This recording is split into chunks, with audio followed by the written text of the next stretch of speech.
下面就是讲其者本是啊，就其者道是气一处，气在身说，气乎中，巧妙炫说元气法，本是尊前我今你。那么这里呢，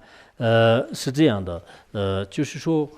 这个为什么刚才我们说是，这个我们的这个教法就是已经这个超胜了这个其他的，这个主要超胜的这个原因呢，是就是一种这个宣说这个缘起理的这个原因啊，就宣说。因此呢，就是作者这里就是连续呢，就是用了这个四个记载就是就非常稀有的。怎么稀有呢？就是他说是非常这个稀有啊，就是我等大师释迦牟尼佛，你是真正的这个众生的这个道士。为什么这样讲呢？你因为你的这个智慧啊。就是完全就是通达了一切万法的这个生意空性的道理和世俗现象的这个道理所以摩诃仁波切也说了，就是诸智者以什么这个赞叹语就是以诸智者呢，就是以赞叹语，就是说辞双运，真这个奇妙，就是好像有定解宝段里面也讲的，诸智者的是赞叹，就是说这样的这个缘起你是非常奇妙的。所以第一个奇妙呢，就是说是本是你呢，就是有者谁也就是无法这个开启的一种深深奥义的一种这个智慧就这是非常这个稀有的。然后第二个呢，就是就光有一个智慧，光有一个这种学问呢，就是不一定是人们的这个益处。但是佛陀你呢，就是对三界东征的所有的这个众生呢，就是看着是就像这个就是什么慈母呢，就是看着这个肚子一样，就是以慈悲心来维护它。因此，所有的众生的贵益处就是益处呢，就是你益处呢，就让这个无量无边的众生的这个痛苦呢，就是以你的这个大悲加持你呢，就是可以予以这个前除。所以呢，就是你就是实践这个三界众生的这个贵益处，这也是很稀有的第二个稀有是这样的，第三个稀有呢就非常这个稀有，就是你的这种善说你呢应该说是以这种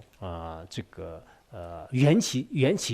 缘起力呢，就是万法这个抉择呢，就是生意当中的这个原理四变八系为这个空性的世俗当中呢，就是有因依靠因缘而就是产生各自不同的种种万法就各自不同的种种万法。所以这种这个三说呢，在我们这个实践当中的有多少个学说，有多少个这种智者的这种善说，但是从中呢，就是根本找不到，就是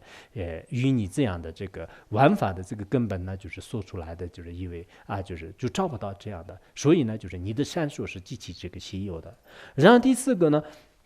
又是非常稀有，就是你就是一切众生的这个护主。为什么护主呢？无依无靠的这些众生的话呢，依靠你的这种悲心和知识呢，就是不但是你用这个悲心来维护他们，而且呢，你可以给他们呢，就是知识解脱的这个道路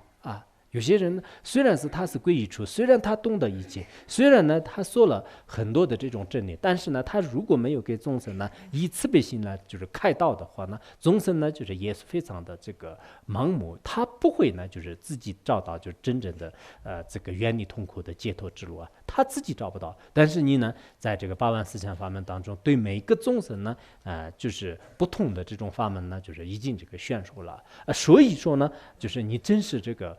这个在实践当中就是宣说了这样的这个缘起法，就是就是这个缘起法的话呢，我刚才也讲了就是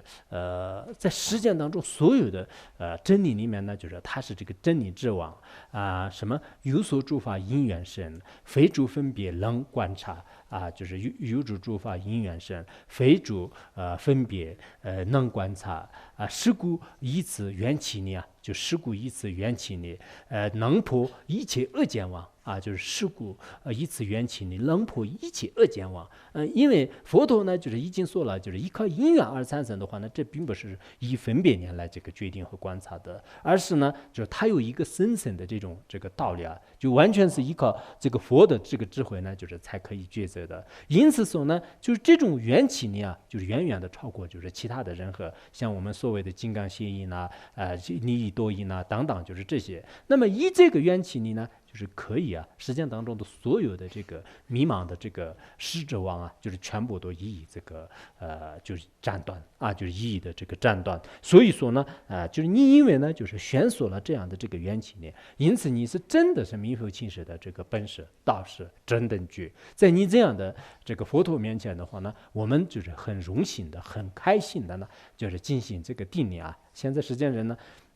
有些人就一直这个外道，有些人呢就是一直相似的一些这个道士，然后呢自己认为是啊，我遇到了你这么样的了不起的话，那我真是很开心了，我真是很有福报。其实不一定的，如果我们真的是遇到了像这个释迦牟尼佛的这个教法，并且呢自己也是通过各种方式来就是通达这个缘起空性的道理的时候呢，那你那个时候呢就是可以。就是升起这种欢喜心，应该呢就是认为自己是很荣幸的，自己是很开心的就可以这样就是定下来。因此说呢，我们这个作者就是在这里也是这个到了这里的时候，因为宗喀巴大师当时就是他已经通到了真正的中观的缘起空性的道理，然后呢一想起来就是佛陀的这种这个恩德，一想起来就是佛陀所开启的这个佛法的这种圣一旦我们任何一个人也是通达了这样的这个真理的时候呢，也不得不这个五体投地的向这个佛陀呢，就是进行这个恭敬顶礼的就是会这样的所以说呢，我也这个怎么说就是希望呢，我们在座的各位呢，应该就是全力以赴的要这个祈祷，就是本师释迦牟尼佛我们以前那个翻译释迦牟尼佛光传以后呢，就是从那个他在因地的一些这个光机资粮的这个角度呢，对他产生一个不公的信心，就是从此之后的话呢，我们这里也是经常呢就是要求大家就是念这个世尊仪轨。那么这次我们讲了这个缘起战之后的话呢，从佛陀就是宣讲缘起的这种道理，这是这个不公的一个伟大之处。因此我们在座的新人的话呢，应该以后对缘起方面有所不公的信心，从而呢就是对这个佛陀和佛法呢就是产生一种这个真见或这个信心就是以此呢就是推动自己的这个修行逐渐呢就是能真正就是通达万法的这个究竟实相。